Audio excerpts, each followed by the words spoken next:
We've been around for 105 years. Started in 1919 in Mitchell as essentially a sheet metal and roofing company. Post-World War II, with the invention of the compressors, coils, air conditioning, basically. We do a lot of hospital work, a lot of manufacturing work. So, there's a big repercussions for downtime. So as long as you can keep their uptime moving and they can depend on you and they trust you, and they're become very loyal customers, and we become very loyal to them. From cradle to grave, from the inception of any project, when it hits our pre-construction team all the way through project execution, there isn't a piece of technology that doesn't touch our jobs. As time's gone on and we've been introduced to more platforms like Rivet, proactive has been something that we've stressed and really doubled down on over the past 5 years. Our labor planning is done in advance far enough that depending on what kind of variables they're throwing at you, you're controlling the narrative of how many people you need, what resources you can allocate. You're being responsible with your workforce, essentially. Yeah. And we're using those schedules too, and the output that we have in Rivet with our dashboards to even determine whether or not we're going to respond to a proposal request. Right? Labor is something that is our greatest risk, and we have to be responsible with it so we're not over allocating resources and essentially running people out the door because we're grinding them into the dirt. What we see now is we'll have phase codes or cost codes that are over budget, but within our entire aggregate labor plan on a job, we've been able to mitigate the profit fade versus profit gain on any given job. So at a high level page on the labor demand page, you're over under. Your guys can be seeing this stuff on their job specifically, but that over under is going to point you to the first place to go look. And in our case, it's usually we'll send an email to the team, hey, here's what we're seeing, here's the over, here's the under. Can someone explain why? Is the schedule being compressed? Are we starting late? Is the schedule extending? Somebody give a good answer as to why this should stay like this, and if not, if we're adjusting our forecast, what does this look like? Our red flags now are pretty plain to see on a project, and a lot of that has to do with either schedule compression or equipment delays. And where I think some people, and especially us, we failed at this years ago, is having tunnel vision and looking at just our scope of work. But in reality, you're affected by every other trade on the job. And for us, that comes from sheetrock, it comes from walls, it comes from everything that our equipment and our material touches. And educating our field leaders and our project managers on that concept has really helped us be more transparent when we come together as a team as what those red flags are. Everybody understands that now. A lot of our jobs we run based off of that forecast, right? So the guys understand there's this, for example, there's 10 weeks and there's 4 guys for 10 weeks and what is that, 40 hours a day, 160 a week.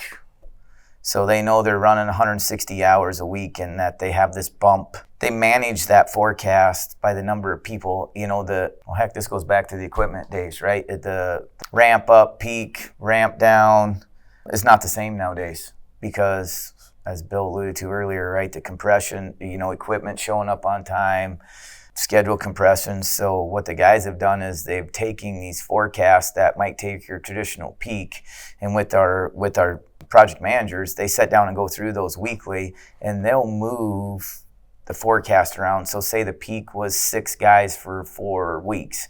He'll say, I only want 6 guys for 3 weeks here, and we need to reserve 1 week down the stream because this piece of equipment's not coming till then. Mm-hmm. So they're looking out further and taking that forecast and staying within the means, right? And it's really pretty simple math because you can add your forecast up across time, multiply it times 40, it's going to ultimately give you your hours. So if you stay within that, or find a way to improve on that, which they can see as they're improving and where they're saving. So if they run into a problem, then they'll come to you with a solution. You're not providing the solution all the time. Yeah. And at a high level, Rivet influences the communication between our project manager and his or her field leader.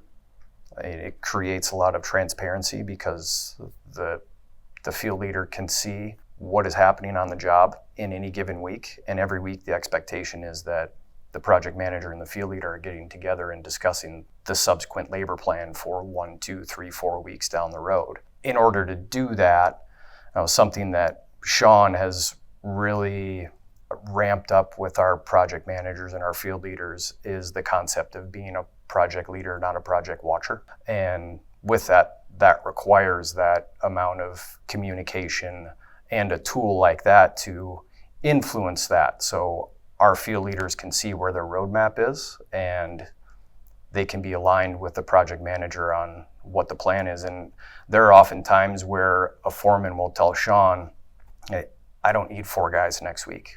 I should be good with 2.